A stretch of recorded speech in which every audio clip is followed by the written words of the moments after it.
بسم اللہ الرحمن الرحیم نحمده ونصلی علی رسولہ الکریم اما بعد فاعوذ باللہ من الشیطان الرجیم بسم اللہ الرحمن الرحیم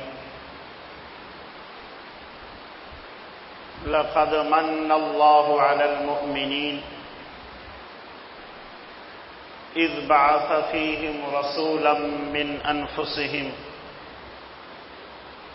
يتلو عليهم آياته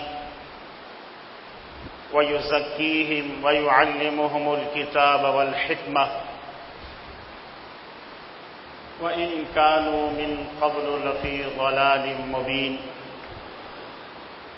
صدق اللہ العظیم اللہم صل علی سیدنا محمد وعلی آل سیدنا محمد وبارک وسلم۔ میرے واجب الاحترام قابل صد احترام بزرگوں، بھائیوں، عزیزوں، سفر کا مہینہ چل رہا ہے اور انشاءاللہ چند ہی دنوں میں ربیع الاول کا مہینہ شروع ہو جائے گا۔ ربیع الاول کی مناسبت سے ایک دو جمعے سفر کے اور پورا مہینہ ربیع الاول کا سیرت النبی صلی اللہ علیہ وسلم پر انشاءاللہ کچھ معروضات، کچھ گزارشات مذاکرے کے لیے، اصلاح کے لیے، اپنی اصلاح کے لیے کچھ گزارشات عرض کرنی ہے انشاءاللہ۔ آپ صلی اللہ علیہ وسلم کی سیرت ایک وسیع، گہرا، طویل، عریض، عمیق موضوع ہے، بہت گہرائی رکھتا ہے، بہت وسعت رکھتا ہے، بہت سبق لیے ہوئے ہے۔ آپ صلی اللہ علیہ وسلم کی زندگی کا ایک ایک دن، ایک ایک لمحہ میرے آپ کے لیے، ساری انسانیت کے لیے بے مثال رہنمائی کا ذریعہ ہے۔ یہ ہم سب کی اصلاح ہے اور یہ ہم سب کی ضرورت ہے۔ ایسا نہیں کہ کہنے والے کی ضرورت نہیں، سننے والے کی ضرورت ہے، ایسا نہیں ہے۔ سننے والے بھی محتاج ہیں، بات کہنے والے بھی محتاج ہیں، بات کرنے والے بھی محتاج ہیں، بات سننے والے بھی محتاج ہیں۔ اللہ فرما رہے ہیں وَذَكِّرْ فَإِنَّ الذِّكْرَىٰ تَنفَعُ الْمُؤْمِنِينَ۔ آپ مذاکرہ کیجئے، بات رکھیے، انسانوں میں، لوگوں میں مذاکرہ کیجئے۔ بات کہنا، بات سننا، اللہ فرما رہے ہیں یہ ایمان والوں کو فائدہ دیتا ہے۔ تو آپ صلی اللہ علیہ وسلم کی زندگی میرے آپ کے لیے مشغل راہ ہے، بہترین نمونہ ہے، بہترین مثال ہے۔ آغاز ہم یہاں سے کرتے ہیں کہ آپ صلی اللہ علیہ وسلم کی تشریف آوری سے پہلے، ابھی آپ کا دنیا میں آنا نہیں ہوا تھا، عرب کے حالات کیسے تھے؟ جہاں اللہ رب العالمین نے آپ کو بھیجنا ہے، آپ نے آنا ہے، نبوت کا اعلان کرنا ہے، وہاں کا ماحول کیسا ہے، معاشرہ کیسا ہے، لوگ کیسے ہیں، ذہانت کیسی ہے، جہالت کیسی ہے، مزاج لوگوں کا کیسا ہے، اعمال انسانیت کے کیسے ہیں۔ اللہ رب العالمین قرآن کریم میں فرما رہے ہیں، جو آیت کریمہ پڑھی گئی، آپ صلی اللہ علیہ وسلم کے آنے سے پہلے وَإِن كَانُوا مِن قَبْلُ لَفِي ضَلَالٍ مُبِينٍ، کھلی گمراہی تھی، کھل کے گمراہی تھی۔ اور ہر انسان فیل کر رہا تھا، محسوس کر سکتا تھا کہ یہ انسان گمراہ ہیں اور گمراہی میں، اندھیرے میں، ظلمت میں زندگی گزار رہے ہیں۔ قرآن کریم میں ضلال مبین، کھلی گمراہی، بس یہ کہہ کر خاموشی اختیار کر لی۔ گمراہی ہو، کھلے عام ہو، واضح ہو، سب کو نظر آ رہا ہو، سب دیکھنے سے محسوس کر رہے ہوں، بات چھپی ڈکی نہ ہو، ایسے معاشرے میں آپ صلی اللہ علیہ وسلم کو اللہ رب العالمین نے مبعوث فرمایا۔ حضرت عیسیٰ علیہ السلام کے گزرے 5-5.5 صدیاں بیت گئی ہیں، گزر چکی ہیں۔ انسان اپنی مدد آپ کہتے ہیں بت بنا رہے ہیں اور اپنے ذہن کے مطابق چل رہے ہیں۔ یہ بت میرا ہے، پریشانی میں میرا ساتھ دے گا، یہ بت میرا ہے، اولاد نہیں ہوگی، اس کے سامنے ضرورت رکھوں گا، اولاد مل جائے گی۔ الغرض ہر انسان اپنے ذہن کے مطابق، اپنی سوچ کے مطابق چل رہا ہے، جو کر رہا ہے اسی کو ٹھیک سمجھے ہوئے ہے۔ عقل میں جو آ گیا وہی ٹھیک ہے، اسی کے مطابق چلنا شروع کر دیا۔ عزیزو، وہ لوگ بھٹکے ہیں اس لیے کہ ان کے پاس کوئی رہبر نہیں تھا، کوئی رہنما نہیں تھا، کوئی گائیڈ کرنے والا نہیں تھا، کوئی بتانے سمجھانے والا نہیں تھا، کوئی نمونہ اور مثال نہیں تھا۔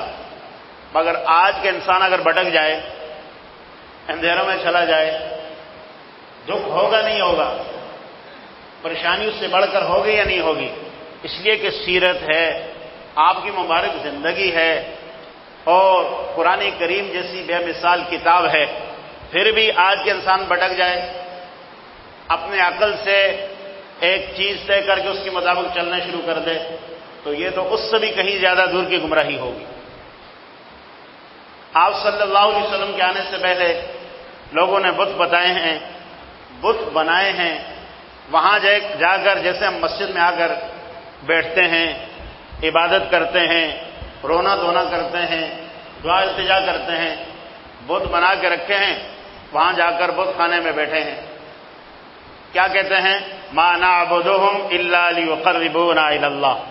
اللہ فرما رہے ہیں یہ لوگ وہاں اگر بیٹھتے تھے اور کہتے تھے اس لیے ہم ان کے پاس آتے ہیں، یہ بت ہمیں اللہ کے قریب کریں گے، ہم تو بڑے گناہگار ہیں، ہم نکارے لوگ ہیں، ہمارے پاس نیکی کوئی نہیں، تقوی کوئی نہیں، ہم ان بتوں سے بولیں گے یہ اللہ کے قریب تر ہمیں لے کے جائیں گے۔ وَيَعْبُدُونَ مِن دُونِ اللَّهِ مَا لَا يَنفَعُهُمْ وَلَا يَضُرُّهُمْ۔ اللہ فرما رہے ہیں اس زمانے میں لوگ بتوں کی عبادت کرتے تھے، ذرا برابر وہ بت ان کو نفع نقصان نہیں دے سکتے تھے۔ وَيَقُولُونَ هَٰؤُلَاءِ شُفَعَاؤُنَا عِندَ اللَّهِ۔ اللہ قرآن کریم میں سمجھا رہے ہیں وہ لوگ یہ کہتے تھے یہ بت اللہ کے ہاں ہماری سفارشی ہیں، ہماری سفارش کریں گے، یہ ہمارے سفارشی ہیں، اللہ سے ہماری جان چھڑائیں گے۔ آج کے ماحول میں قبر سے، مزاروں سے یہی کچھ مسلمان کہہ رہا ہوتا ہے، میری ضرورت وہاں سے پوری ہوگی، یہ مجھے اللہ کے قریب تر لے کے جا رہے ہیں، یہ اللہ کے یہاں میری سفارش کر رہے ہیں۔ جو زمانہ جاہلیت میں وہ لوگ ذہن بنا کر بتوں کی عبادت کرتے تھے، آج مزاروں کی، درباروں کی، قبر گاہوں کی، اسی لیے لوگ وہاں جا کر حاضری دیتے ہیں، اس کے سوا کچھ نہیں۔ بت کو خدا سمجھ بیٹھے تھے، اللہ وحدہ لا شریک کو انسانیت بلا چکی تھی۔ پھر اس پر بس نہیں کہ سجدہ کر لیا بت کے سامنے، دعا مانگ لی، نفع نقصان کا مالک سمجھ لیا، نہیں، جانور لاتے، آ کر بت خانے میں ذبح کرتے، بت کے نام پر جانور ذبح ہو رہا ہے۔ آج بھی ایسا ہی ہے یا نہیں ہے؟ بکرے آتے ہیں، دمبے آتے ہیں، بیل آتے ہیں، مزاروں پہ کٹتے ہیں، دیگیں پکتی ہیں، دیگیں بٹتی ہیں، ساری دنیا کھاتی ہے۔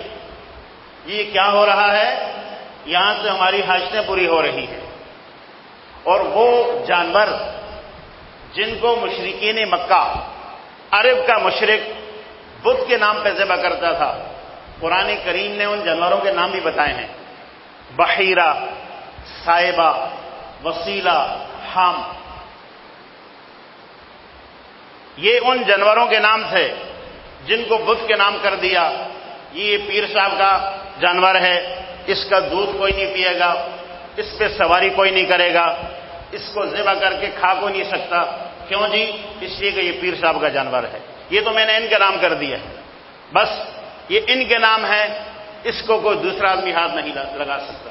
اللہ فرما رہے ما جعل اللہ من بحیرۃ ولا سائبہ ولا وسیلۃ ولا حام، ہم نے کوئی ایسے جانور نہیں بنائے، یہ خود ساختہ بنائے ہیں، خود بنا کر بتوں کے نام دے کر ان کے نام کی طرف منسوب کر کے کہتے ہیں ان سے ہمارا کوئی لینا دینا نہیں ہے۔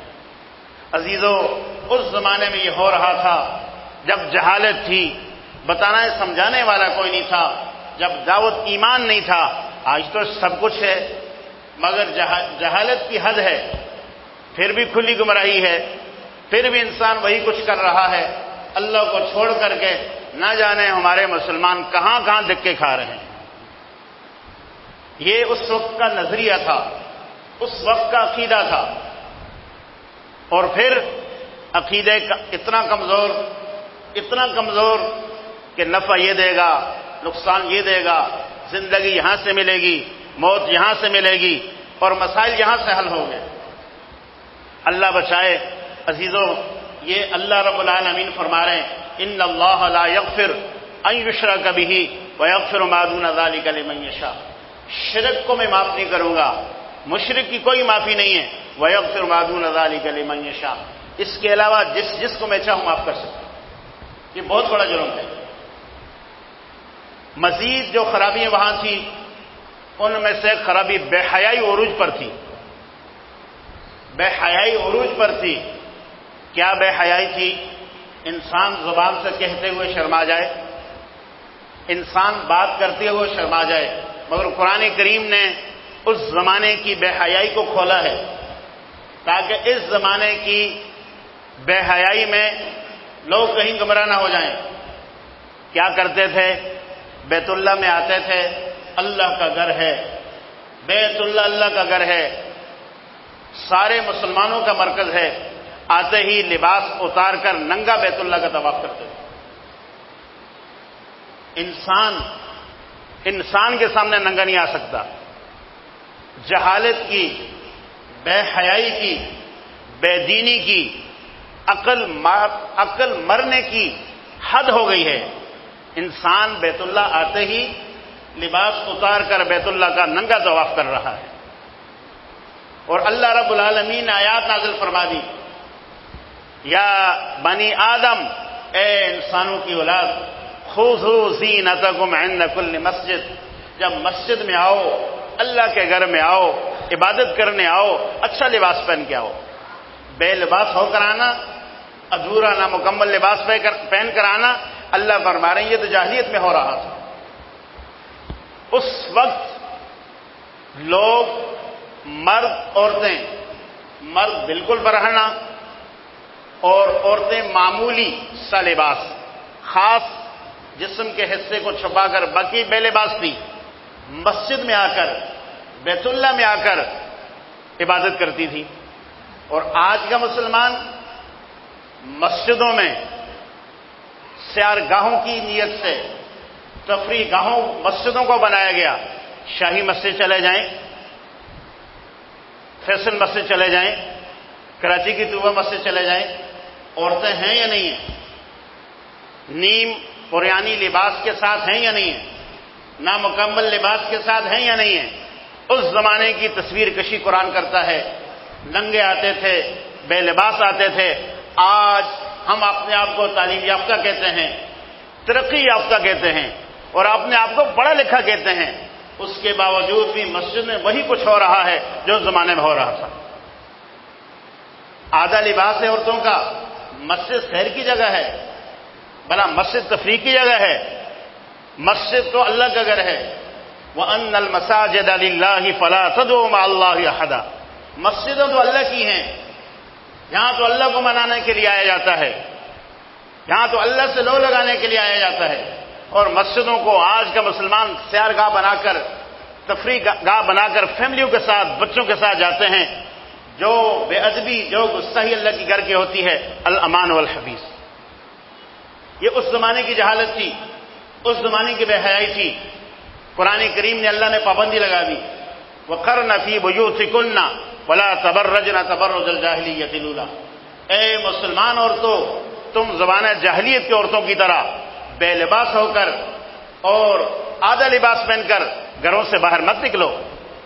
وَلَا تَبَرَّجْنَ تَبَرُّجَ الْجَاهِلِيَّةِ الْأُولَىٰ۔ پہلی جاہلیت میں عورتیں ننگا آیا کرتی تھیں، ادھورے نامکمل لباس کے ساتھ آیا کرتی تھیں۔ اللہ رب العالمین نے سورۃ الاحزاب میں اعلان فرمایا ہے، اے نبی کی امت والو، اپنی عورتوں پر پابندی لگاؤ، اس ادھورے لباس کے ساتھ گھر سے باہر آنے کی اجازت نہیں ہے۔ گھر میں رکی رہو، گھر میں ٹھہری رہو۔ مگر آج کی عورت کو بات سمجھ نہیں آ رہی، وہ کہتی ہے میں پڑھی لکھی بھی ہوں اور جہالت کی حدوں کو کراس کر رہی ہے۔ زمانہ جاہلیت میں لوگ ان پڑھ تھے، بتانے سمجھانے والا کوئی نہیں تھا۔ قرآن گھر پہ رکھا ہے، احادیث گھر پہ رکھی ہیں، نبی کی زندگی موجود ہے، آپ کا دین زندہ ہے، قیامت تک کے لیے زندہ ہے، پھر بھی مسلمان وہ کر رہا ہے جو صدیوں پہلے مشرک کرتے تھے۔ وہ مشرک کرتے تھے، آج مسلمان کر رہا ہے۔ اس لیے عزیزو، جراثیم آج بھی موجود ہیں، عقائد میں، نظریات میں، چال چلن میں، زندگی کی چال ڈھال میں جراثیم نظر آ رہے ہیں، آثار نظر آ رہے ہیں۔ انہیں مٹانا ہوگا، انہیں دور کرنا ہوگا۔ اس زمانے میں بچیوں کی پیدائش کو جرم سمجھا جاتا تھا۔ ولادت کے وقت اتنی بے حیائی، عورت کو ولادت کے وقت لا کر ایک گڑھے کے اوپر کھڑا کر دیا جاتا، ولادت ہوتے ہی اگر بچہ ہے کیچ کر لیا جاتا، بچی ہے گڑھے کے اندر چلی جاتی۔ اس سے بڑی بے حیائی کیا ہو سکتی ہے؟ بچیوں کا زندگی، بچیوں کا زندہ رہ جانا، بچیوں کا دنیا میں آ جانا، یہ جرم سمجھا جاتا تھا۔ وَإِذَا بُشِّرَ أَحَدُهُم بِالْأُنثىٰ ظَلَّ وَجْهُهُ مُسْوَدًّا وَهُوَ كَظِيمٌ۔ اللہ فرما رہے ہیں جب کسی کو خبر ملتی گھر میں بچی پیدا ہوئی ہے، چہرہ کالا سیاہ ہو جاتا، منہ چھپاتا پھرتا، میں لوگوں کو معاشرے میں کیا منہ دکھاؤں گا، میرے گھر بچی پیدا ہوئی ہے، اور دفن کر دیا جاتا، گلہ دبا دیا جاتا، اندر ہی اندر بچیوں کو زیر زمین کر دیا جاتا۔ یہ جاہلیت میں تھا، آج ہو رہے نہیں ہو رہا۔ بچیوں کی ولادت ہو جائے، بیوی کے گھر سے بغیر کیا جاتا ہے نہیں کیا جاتا، پوچھا جائے آپ کی کتنی اولاد ہے، اگر اللہ نے 3 4 5 بچیاں دی ہیں، بتاتے ہوئے لوگ شرماتے ہیں۔ لوگوں کو کیا بتائیں میرے ہاں بیٹوں کی اولاد نہیں ہے؟ بھائی فخر ہونا چاہیے۔ آپ صلی اللہ علیہ وسلم کے ساتھ کسی کو نسبت مل جائے، آپ کی 4 صاحبزادیاں تھیں، بیٹوں کو اللہ نے بچپن میں اٹھا لیا تاکہ جن کے آپ بچوں کی ولادت ہے وہ مایوس نہ ہوں کہ اللہ نے آپ کو نرینہ اولاد دے دی اور بچپن میں اٹھا لی۔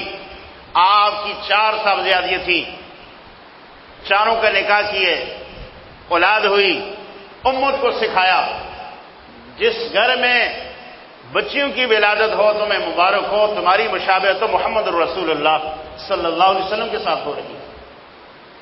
اس لیے عزیزو، اس زمانے میں ایک نعرہ چلتا تھا، انظر اخاک والما او مظلوما۔ اپنی بھائی کی مدد کرنی ہے، اپنے قوم والے کی مدد کرنی ہے، چاہے وہ ظالم ہو چاہے مظلوم ہو۔ یہ نہیں دیکھنا، بس یہ دیکھنا قوم والا ہے، خاندان والا ہے، علاقے والا ہے، بھلے ظالم ہو اس کی مدد کرنا، اس لیے کہ یہ میری قوم کا ہے، میری زبان کا ہے، میرے علاقے کا ہے۔